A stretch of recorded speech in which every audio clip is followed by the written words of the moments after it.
অনেকটা দেরি হয়ে গেল রে রওনা দিতে দিতে। সব দোষ আনিসের, তোর জন্যই দেরি। আরে বাবা, তো কি হয়েছে? আমাদের তো প্ল্যানই করা আছে সারা রাত নদীর পাড়ে কাটাবো। একটু দেরি হলে কি বা হবে? চল চল, তাড়াতাড়ি পা চালা, আর কথা বাড়াস না। তোরা এত বক বক না করে পা চালা তাড়াতাড়ি। রোহিত, আনিস, গোপাল, রঘু আর মোহিত যাচ্ছে গ্রামের ওই শেষ মাথার নদীর পাড়ে। সকলেই আজ ঠিক করেছে পিকনিক করবে।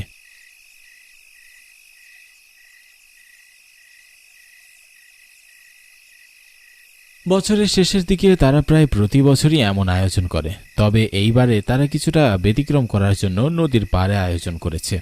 নদীর টাটকা সতেজ মাছ ধরে তারপর তা দিয়েই আজকের পিকনিকটা জমজমাট করবে। তাই তো গোপাল বুদ্ধি করে বাসা থেকে মাছ ধরার জালটি নিয়ে এসেছে। এইদিকে বেশ দেরি হয়ে গেছে, অনেকটা রাতও হয়ে গেছে, তবে এই নিয়ে তাদের কোনো সমস্যা নেই। তাদের সকলের প্ল্যান পুরো রাতভর আনন্দ হইচই করবে।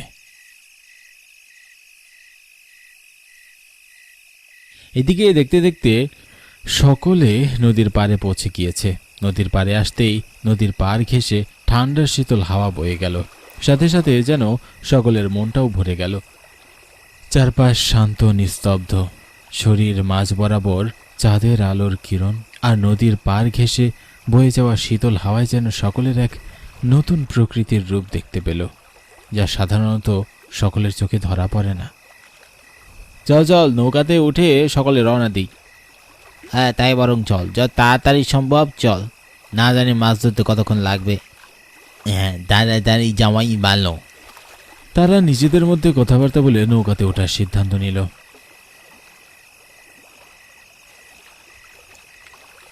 একে একে রোহিত, গোপাল আর মোহিত উঠে পড়েছে নৌকাতে। তবে রঘু আর আনিস উঠতে যাবে এই সময় হঠাৎ করে কোথা থেকে যেন মেয়েলি কণ্ঠ ভেসে আসতে লাগলো, মেয়েলি কান্নার আওয়াজ।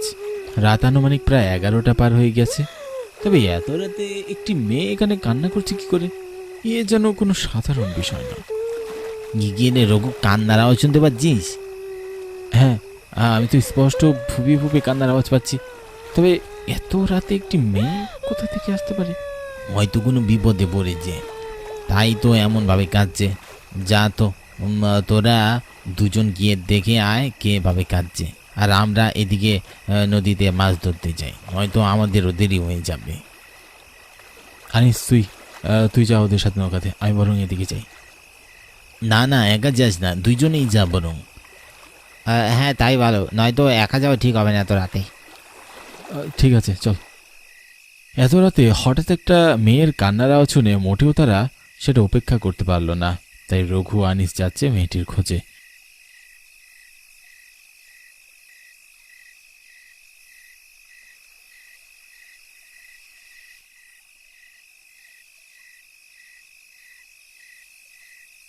কোথায় থেকে এই মেয়ে আসছে, বা কেনই বা কাঁদছে? হয়তো কোনো বিপদে পড়েছে, তাই যদি পারে উদ্ধার করার জন্য দুজনেই সামনের দিকে হেঁটে যাচ্ছে। চারপাশটাও বেশ নিঝুম, আস্তে আস্তে মনে হচ্ছে যেন আলো ফুরিয়ে আসছে।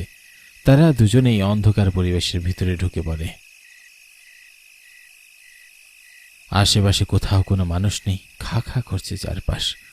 এসবের ভিতর দিয়ে রঘু আর আনিস হাঁটছে গন্তব্যহীন পথে। হঠাৎই শিয়াল আর কুকুরের ডাক শুনতে পাওয়া গেল, বেশ জোরে ডাকছে।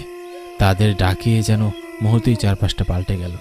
শান্ত নীরব পরিবেশ থেকে মুহূর্তেই অশান্ত হয়ে গেল। তবে হঠাৎই শিয়াল কুকুরের ডাকের মাঝে যেন মেয়েটির কান্নার আওয়াজ থেমে গেল। এতক্ষণ বেশ কান্নার আওয়াজ ধরে এগোচ্ছিল তারা, তবে হঠাৎ কান্নার আওয়াজ বন্ধ হওয়াতে তারা থমকে দাঁড়ালো।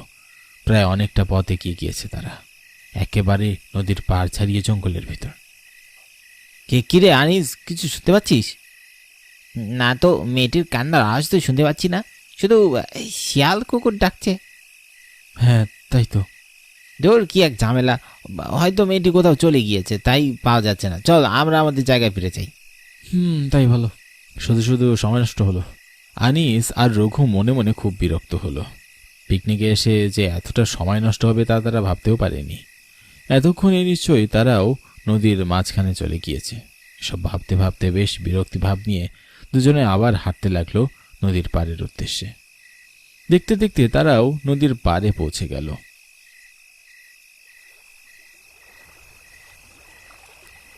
তবে এসে দেখে গোপাল আর সঙ্গীরা পাড়ে দাঁড়িয়ে আছে। এটি দেখে দুজনেই বেশ অবাক হয়। এত তাড়াতাড়ি মাছ ধরা শেষ মনে হতেই যেন তাদের খিদেটা বেড়ে গেল। ঠিক এমন সময় গোপাল বলে উঠল, কিরে, তোদের এত সময় লাগলো যে? আর মেয়েটিকে কেনই বা কাঁদছিল? তোর কোনো মেয়ে নেই, কেন কাঁদছে আমরা কি করে জানবো? কোনো মেয়েকেই তো আমরা দেখতে পেলাম না। হঠাৎই মাছ পথে কান্না থেমে গেল, চারপাশটা খুঁজে দেখলাম, কাউকে পেলাম না, তাই চলে এসেছি। তা আবার কেমন গোদা, মাছ পথে শুনলি কান্না থেমে গিয়েছে? হ্যাঁ রে, নয়তো আর কি। তা তোদের মাছ ধরা কেমন চলছে? আরে আমরা তো এখনো রওনা হইনি, তোরা আসছিস না বলে ভাবলাম তোদের বিপদ হলো কি না, তাই ওদিকে যেতেই তোরা এলি। হ্যাঁ, তা অনেকটা দেরি হয়ে গেল, চল এখন মাছ ধরতে যাই। হ্যাঁ চল। তারা মাছ ধরার প্রস্তুতি নিয়ে নৌকাতে উঠতে যাবে। ঠিক সেই সময় নৌকা নেই, নৌকা উধাও। পুরো নদী জুড়ে একটি মাত্র নৌকা ছিল, কিন্তু চোখের আড়াল হতে উধাও হয়ে গেল। একটু আগে অবধি নৌকাটি তাদের সামনেই ছিল, কিন্তু কোথায় চলে গেল? কেউ তো তাদের চোখকে ফাঁকি দিয়ে যায়নি। কেউ আসলে অবশ্যই তারা দেখতে পেত। এগি নৌকা গুন্দায়। তাদের মনে এক অদ্ভুত আতঙ্ক ঢুকে গেল। সকলের মুখের দিকে তাকালে স্পষ্ট দেখা যাচ্ছে তারা ভীষণ আতঙ্কে রয়েছে। তাদের সকলের চোখ জোড়া যেন বড় বড় হয়ে গেছে। এমন অলৌকিক ঘটনা চোখের সামনে তারা যে দেখতে পাবে তাদের বিশ্বাসই হচ্ছে না। তবে জলজ্যান্ত নৌকা হুট করে উধাও হলো কি করে? এসব ভাবতে ভাবতেই হঠাৎ একজন লোক তাদের সামনে চলে আসলো। তবে কোথা থেকে যে তিনি আসলেন কিচ্ছু টের পেলাম না।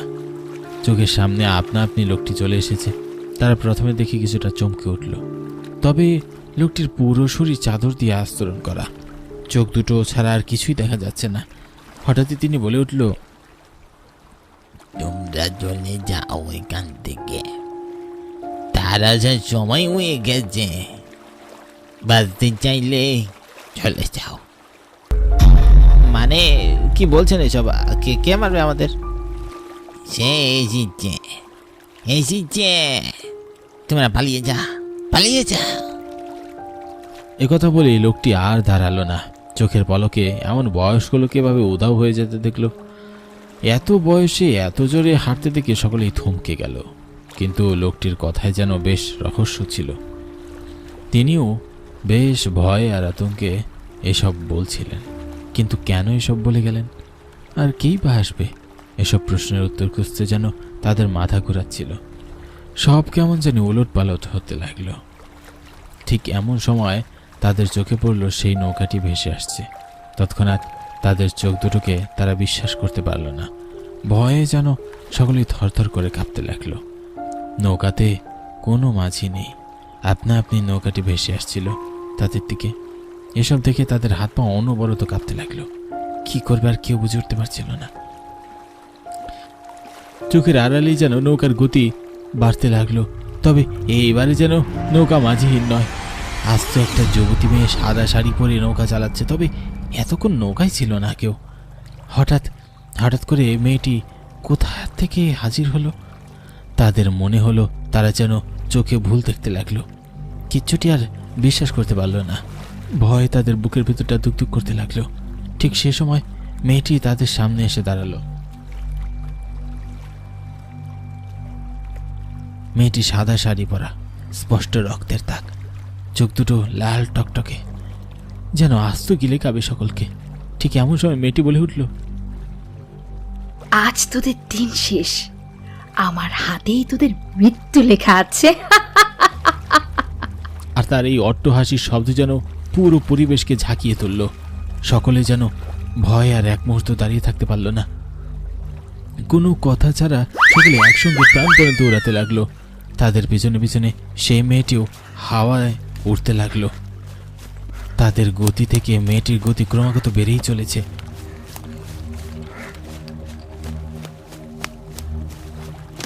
তৎক্ষণাৎ মেয়েটির হাত লম্বা হয়ে রঘুকে ধরে ফেলল। রঘু আর দৌড়াতে পারল না, সে আটকে পড়ল মেয়েটির হাতে। আর বাকি চারজন দৌড়ে পালিয়ে গেল। তাদেরকে আর মেয়েটি ধরতে পারল না। মেয়েটি রঘুকে এক ঝটকানিতে তার সামনে হাজির করল। মেয়েটির হাতের স্পর্শ পেতেই যেন তার প্রাণ বেরিয়ে যাচ্ছিল। মেয়েটির বড় বড় নখের কোনা রঘুর গলায় যেন ফুটাচ্ছিল। অনবরত মেয়েটির হাত তার গলায় চাপ সৃষ্টি করতে লাগলো। সে চাপ বাড়তেই তার নিঃশ্বাস বন্ধ হয়ে যেতে লাগলো। সে নিঃশ্বাস নেওয়ার জন্য ছটফট করতে লাগলো, তবে হঠাৎই আর নিঃশ্বাস নিতে পারছিল না। তার শ্বাস প্রশ্বাস বন্ধ হয়ে যাওয়ার উপক্রম হলো। সঙ্গে সঙ্গে তার শরীর নিস্তেজ হয়ে গেল। এরপরই শরীর পড়ে রইল মাটিতে। মেয়েটিকেও আর আশেপাশে দেখা গেল না। সেও যেন নিমেষেই উধাও।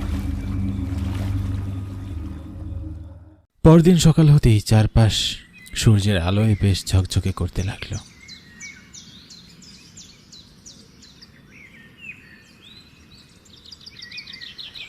কিন্তু এমন সকাল আর রঘুর দেখার ভাগ্যে রইল না। নদীর পানিতে তার খণ্ড খণ্ড দেহ ভাসতে থাকল।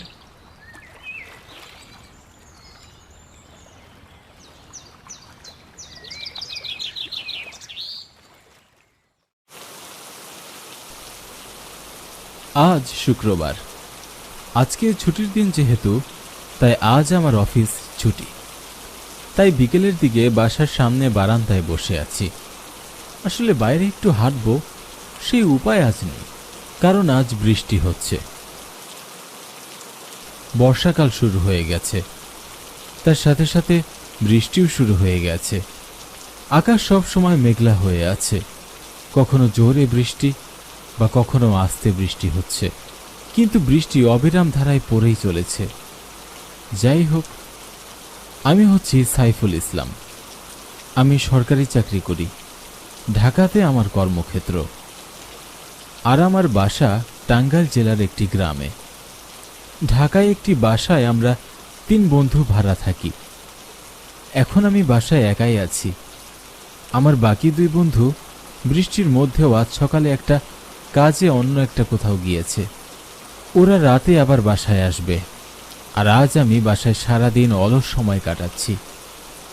কখনো উপন্যাস পড়ি, তো আবার কখনো বৃষ্টি পড়া দেখি। বিকেল হওয়ার পর যখন আমার ভালো লাগছে না, তখন আমি বারান্দায় একটা চেয়ার টেনে বসে আছি। বলে রাখা ভালো, আমি যেখানে থাকি সেই জায়গাটা একেবারে নিরিবিলি। মানুষের কোলাহল তেমন একটা নেই। চারিদিকে গাছপালা আছে, পুকুরও আছে। বলতে গেলে কিছুটা গ্রামের মতো। আমি আসলে এমন একটা জায়গায় পছন্দ করি। যাই হোক, বারান্দায় বসে বসে বাইরের দিকে তাকিয়ে বাইরের দৃশ্যটা দেখছি। হঠাৎ বাড়ির দরজায় কারো ধাক্কার আওয়াজ পেলাম।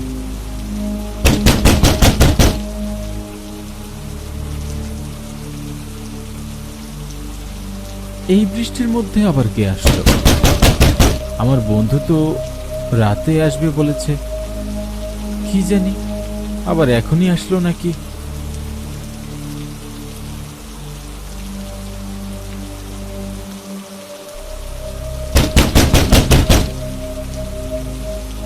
তারপর একটা ছাতা নিয়ে দরজার কাছে গিয়ে দরজা খুলে দেখি একটা মধ্যবয়সী লোক দাঁড়িয়ে আছে। আর লোকটির পুরো শরীরে একটি ময়লা চাদর দিয়ে ঢাকা রয়েছে, শুধু মুখটা দেখা যাচ্ছে। কে আপনি? কি চাই আপনার? সাহেব, আমি মারা গেছি। আমাকে কবর দেওয়ার মানুষ নেই। আপনি কি আমাকে একটু কবর দিতে পারবেন? আপনি কি পাগল নাকি? আপনি মারা গেছেন, আবার আপনি আমার কাছে এসে আপনার কবর দিতে বলছেন? এটা কেমন কথা হলো ভাই? সাহেব, আমি সত্যিই বেঁচে নেই। এটা আমার আসল দেহ নয়। কি বলছো এসব? তাহলে এখন আমার সামনে এটা তুমি দাঁড়িয়ে নেই তো কে দাঁড়িয়ে আছে? আমি এখন একটা আত্মা আপনার সামনে দাঁড়িয়ে আছি সাহেব। আচ্ছা, ধরে নিলাম তুমি আত্মা। তাহলে এটা বলো যে তোমার কবরে মাটি দেওয়ার জন্য আমাকেই অনুরোধ করছো কেন? অন্য কাউকে বলছো না কেন? আর তুমি আত্মা নিজেই কবর খুঁড়ে তোমার মৃতদেহটাকে কবর দিয়ে দিলেই তো হয়। আমি মারা যাওয়ার আগে স্বপ্ন দেখেছি আপনি আমার কবরে মাটি দিবেন, আর আমি নিজে নিজের কবরে মাটি দিতে পারি না। সেই ক্ষমতা আবার নেই সাহেব। স্বপ্নে দেখেছো আমি তোমার কবরে মাটি দিব?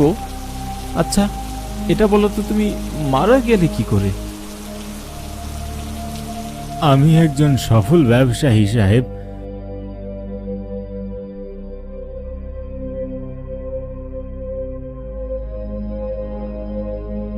গত রাতে ফল বিক্রি করে আমি বাসায় ফিরছিলাম, তখন 3 জন সন্ত্রাসী আমার পথ আটকে আমার শ্বাসরোধ করে আমাকে হত্যা করে।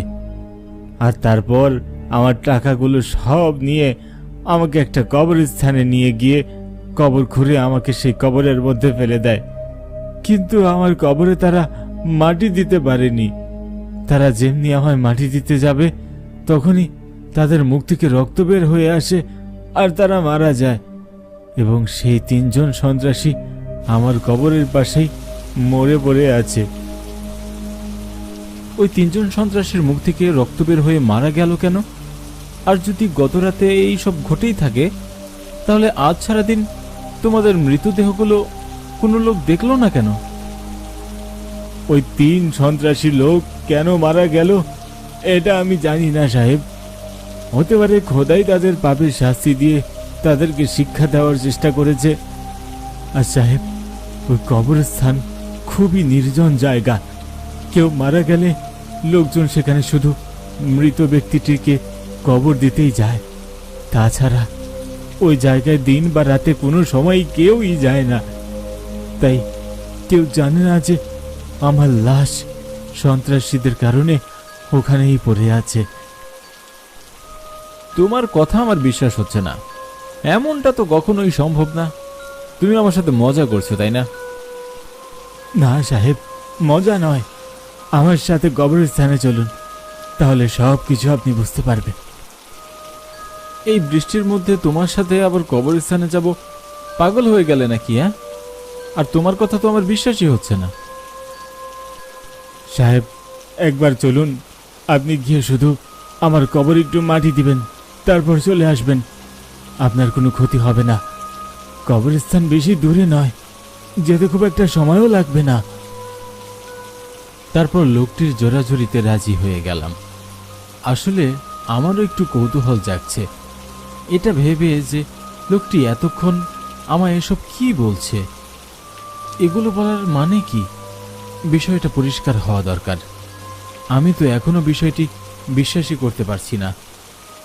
আমার কাছে লোকটিকে তো পাগলই মনে হচ্ছে। যাই হোক, লোকটির সাথে যেতে আমি রাজি হলাম। বৃষ্টিও এখন তেমন জোরে পড়ছে না, এখন টিপটিপ করে বৃষ্টি পড়ছে।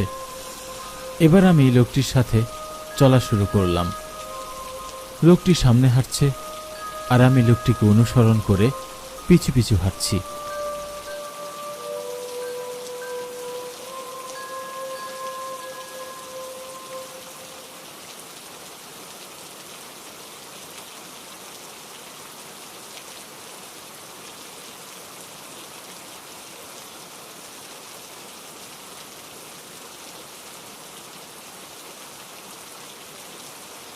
এভাবে আধ ঘন্টা হাঁটার পর একটা ছোটখাটো জঙ্গল পড়ল রাস্তার পাশে।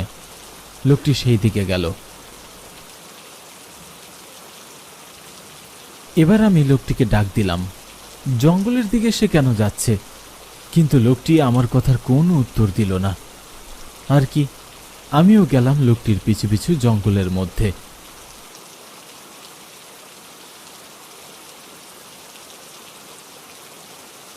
প্রায় সন্ধ্যা হয়ে আসছে। এমন সময় সেই জঙ্গল পার হয়ে একটা কবরস্থানের কাছে আমরা এসে পড়লাম। কবরস্থানটা মাঝারি আকারের, তেমন একটা বড়ও নয়, আবার তেমন একটা ছোটও নয়। আর কবরস্থানের চারদিকে শুধু কবর আর কবর, এবং সেখানে শুয়ে আছে কত মৃতদেহ।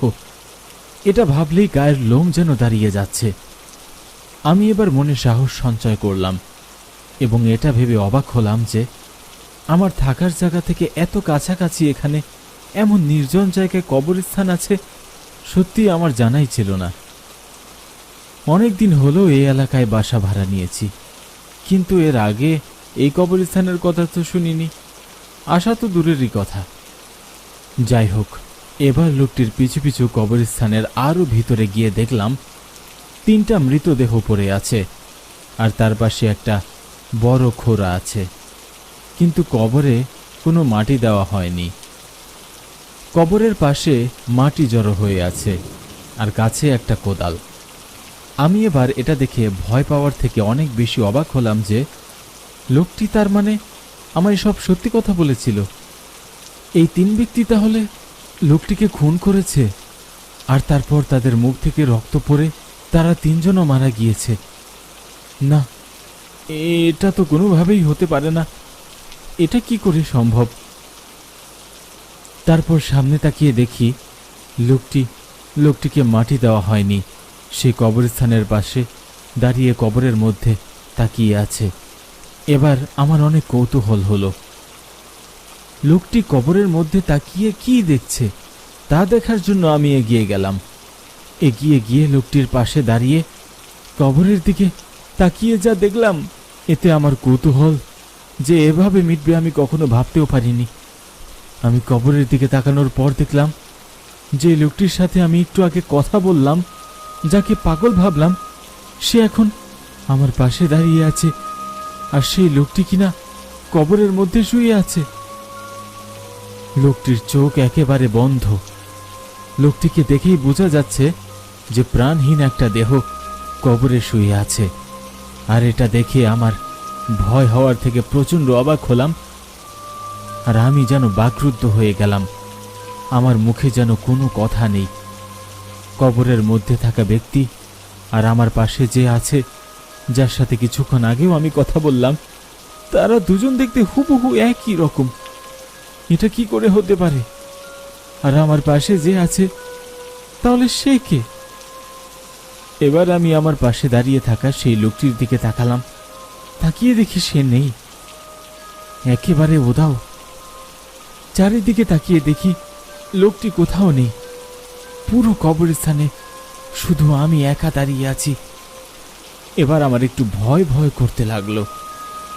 ভয়ে আমি কৌতূহলবশত আবার কবরের মধ্যে তাকালাম। তাকিয়ে দেখি লোকটির মৃতদেহ এবার আমার দিকে চোখ খুলে তাকিয়ে আছে এবং আমাকে বলে, সাহেব, আর দেরি করবেন না, জলদি কোদাল দিয়ে আমাকে কবর দিয়ে দিন।